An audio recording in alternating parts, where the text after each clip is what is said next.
right. Speed kills is what they say. This is Tim. This is New York Giants Straight Talk, powered by Online Big Blue LLC. I want to talk about everyone's favorite Giant right now, number 84. That's Jalin Hyatt. It's interesting, the pendulum swing for this kid. And we're going to talk about it in a minute. But football was back yesterday. You had the Jets and the Browns in the Hall of Fame game. You know what? It's just nice. It was just nice to have football back. College football, regular football, NFL football. Tired of watching the USFL. Tired of watching the Arena Football League. Tired of watching all that stuff. I want some NFL football back. I do find it interesting though that even going back into the 70s, the first preseason games, you always play your starters for like a series. And you kind of just did that, and you got them out, and you gave them more time in week 2, then more time in week 3, then you sat them in week 4. I was just thinking, with the lack of physicality in camp, with the CBA and the inability to really put on the pads for an extended period of time, you would think coaches even would use that first preseason game to maybe, fine-tune their team a little bit, have the starters go maybe, 3 series that first quarter, maybe even go the first quarter. I know they're trying to limit the risk of injury, but sometimes when you try to prevent something, that's when something occurs.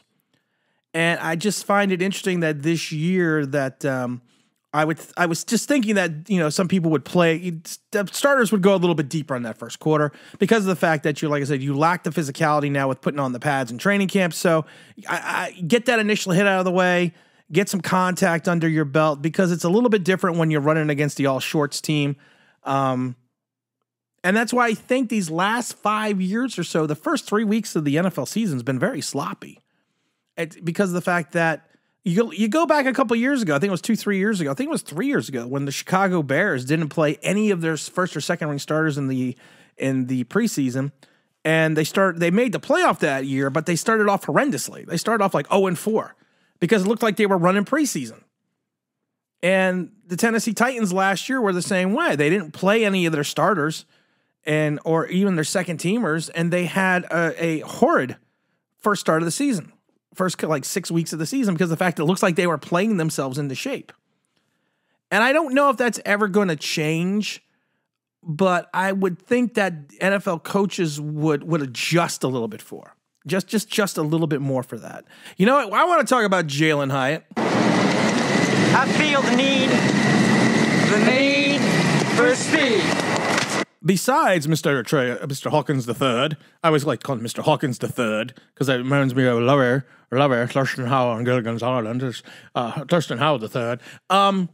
You got to admit that Jalin Hyatt has probably been one of the standouts of the Giant camp and one of the most eye-opening players in Giant camp.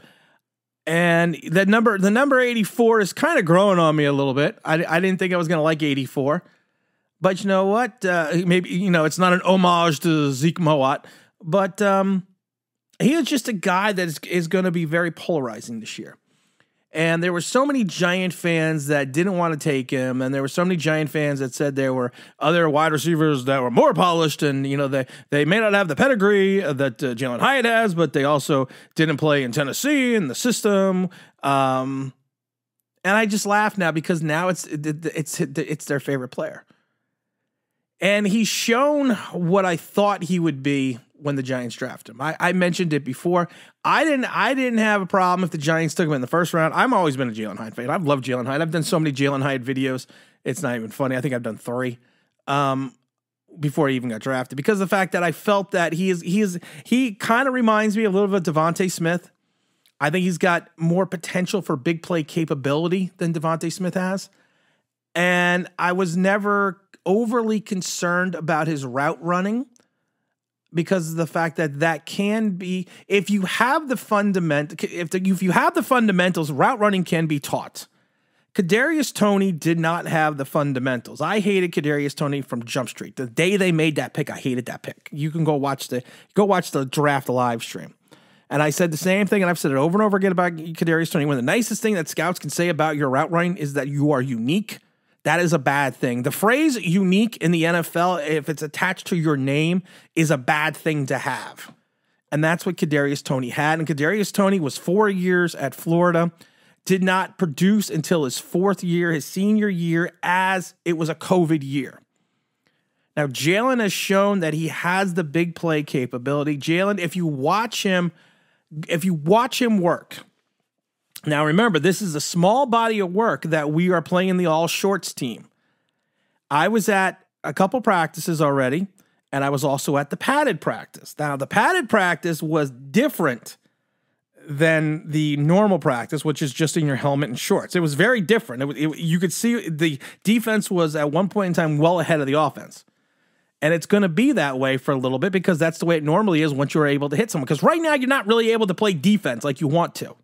You're not be able to, you don't have that physicality. You don't have that rush. So anyone looks good, or I should rephrase it.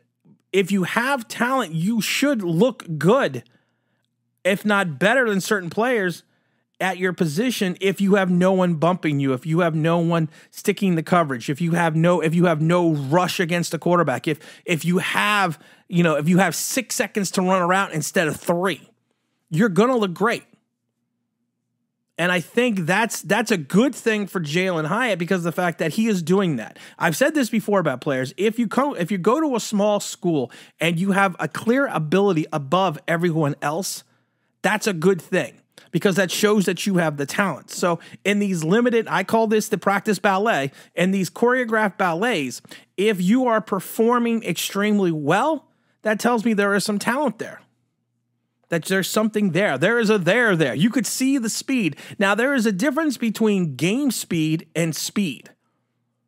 You go back to the Raiders, even going back to the 70s with Al Davis. Al Davis, rest in peace, was enamored with speed. Even going back to the 70s. He would just draft guys at times because they were fast.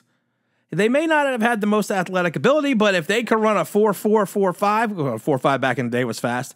If they ran a 4.2, 4.3, even coming back to the later part of his career, Al Davis's life, he would draft that guy because he always goes by the theory. I feel the need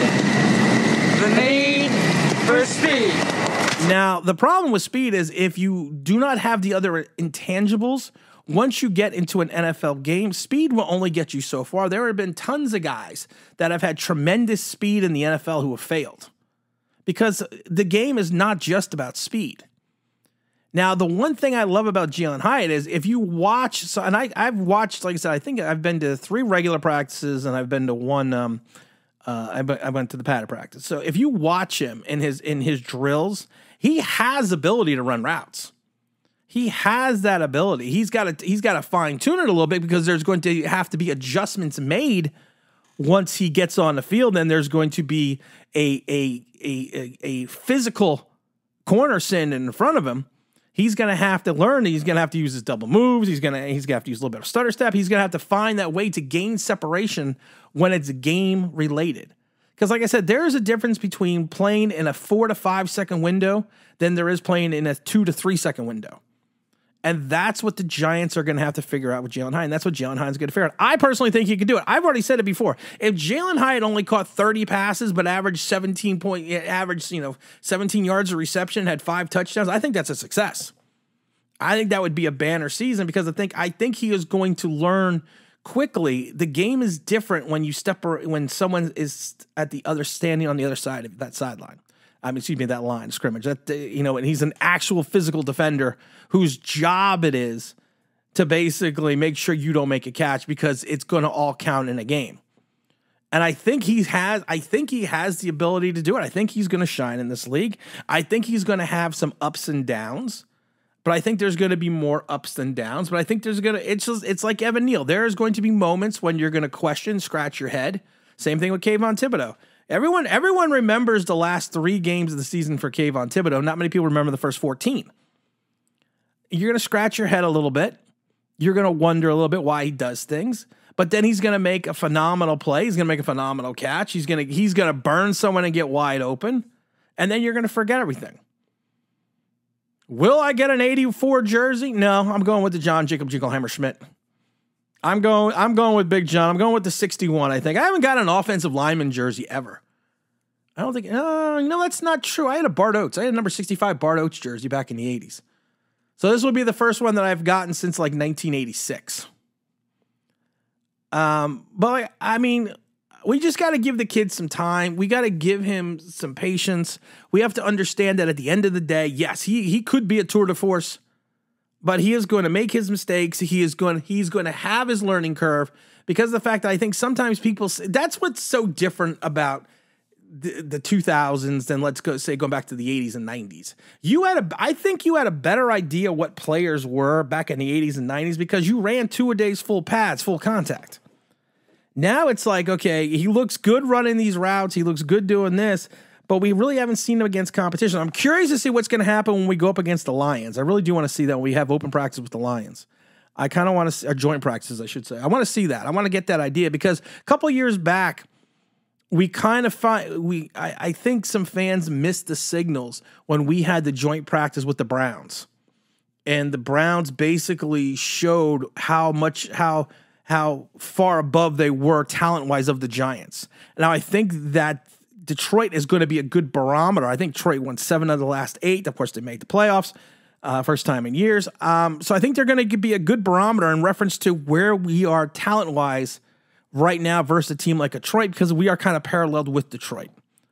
And I'm very curious about that. I can't wait for that to happen. We got football coming up very soon. We also are going to be taking people to the Coaches Club for that Panthers game, so stay tuned for that. Also, check us out on millions.co.